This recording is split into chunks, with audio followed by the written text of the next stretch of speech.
उनके दिव्य अनुग्रह अभय चरणरविंद भक्तिवेदांत स्वामी प्रभुपाद का जन्म 1869 में कलकत्ता, भारत में हुआ था। उन्होंने पहली बार 1922 में कलकत्ता में अपने आध्यात्मिक गुरु श्री भक्तिसिद्धांत सरस्वती गोस्वामी से मुलाकात की। एक प्रमुख भक्ति विद्वान और गौड़ीय मठों वैदिक संस्थानों की 64 शाखाओं के संस्थापक भक्तिसिद्धांत सरस्वती ने इस शिक्षित युवक को पसंद किया और उन्हें समर्पित करने के लिए राजी किया। उनका जीवन पश्चिमी दुनिया में वैदिक ज्ञान पढ़ाने के लिए था। श्री प्रभुपाद उनके छात्र बने और 11 साल बाद 1933 इलाहाबाद में वे उनके औपचारिक रूप से दीक्षित शिष्य बन गए। 1922 में अपनी पहली बैठक में श्री भक्तिसिद्धांत सरस्वती ठाकुर ने श्री प्रभुपाद से वैदिक ज्ञान को अंग्रेजी भाषा के माध्यम से प्रसारित करने का अनुरोध किया। इसके बाद के वर्षों में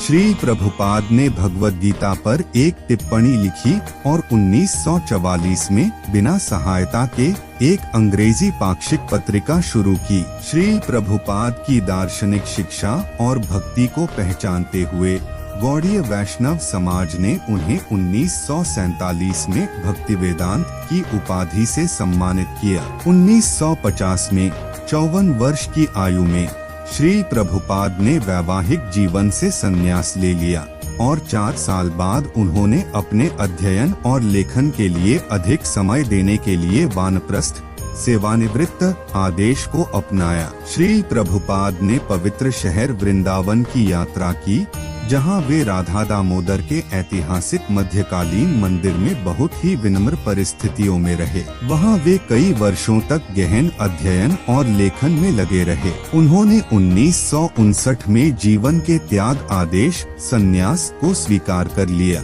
राधा दामोदर में श्री प्रभुपाद ने अपने जीवन की उत्कृष्ट कृति पर काम करना शुरू किया। 18,000 श्लोक श्रीमद्भागवतम भागवत पुराण पर एक बहुखंडीय अनुवाद और टिप्पणी। उन्होंने अन्य ग्रहों की आसान यात्रा भी लिखी। भागवतम के 3 खंडों को प्रकाशित करने के बाद श्री प्रभुपाद अपने आध्यात्मिक गुरु के मिशन को पूरा करने के लिए 1965 में संयुक्त राज्य अमेरिका आए। उस समय से हिज डिवाइन ग्रेस ने भारत के दार्शनिक और धार्मिक क्लासिक्स के आधिकारिक अनुवादों, टिप्पणियों और सारांश अध्ययनों के 60 से अधिक संस्करणों को लिखा है। 1965 में जब वे पहली बार न्यूयॉर्क शहर में मालवाहक जहाज से पहुंचे, तो श्री प्रभुपाद व्यावहारिक रूप से दरिद्र थे। लगभग 1 साल की बड़ी कठिनाई के बाद उन्होंने जुलाई 1966 में international society for Krishna consciousness की स्थापना की।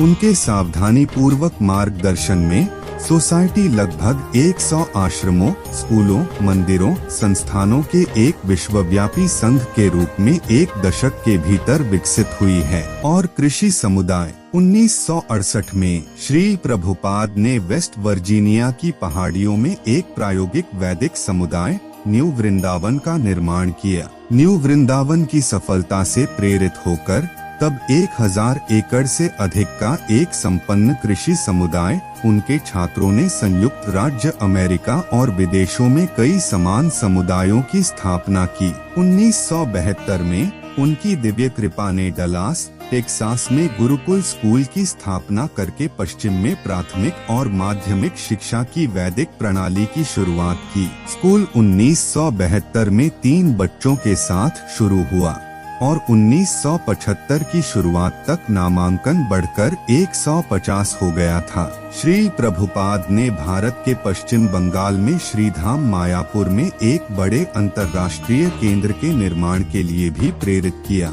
जो वैदिक अध्ययन के एक नियोजित संस्थान का स्थल भी है। इसी तरह की एक परियोजना भारत के वृंदावन में शानदार कृष्ण बलराम मंदिर और अंतर्राष्ट्रीय गेस्ट हाउस है। ये ऐसे केंद्र हैं जहां पश्चिमी लोग वैदिक संस्कृति का प्रत्यक्ष अनुभव प्राप्त करने के लिए रह सकते हैं। हालांकि श्री प्रभुपाद का सबसे महत्वपूर्ण योगदान उनकी पुस्तकें हैं। उनकी आधिकारिकता, गहराई और स्पष्टता के लिए अकादमिक समुदाय द्वारा अत्यधिक सम्मानित। उन्हें कई विश्वविद्यालयों में मानक पाठ्य पुस्तकों के रूप में उपयोग किया जाता है। उनके लेखन का 80 से अधिक भाषाओं में अनुवाद किया गया है। भक्ति वेदांत बुक ट्रस्ट विशेष रूप से उनकी दिव्य कृपा के कार्यों को प्रकाशित करने के लिए 1972 में स्थापित किया गया।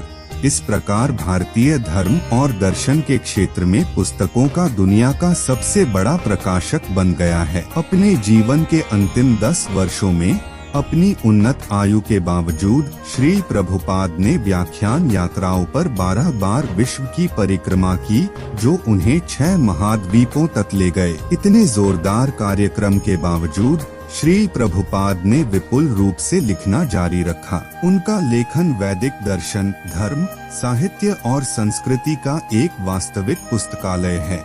श्री प्रभुपाद ने हमें वैदिक दर्शन और संस्कृति का एक वास्तविक पुस्तकालय दिया है। विद्वानों द्वारा उनके अधिकार, गहराई और स्पष्टता के लिए अत्यधिक सम्मानित उनकी पुस्तकों का उपयोग दुनिया भर के कॉलेजों और विश्वविद्यालयों में किया जाता है।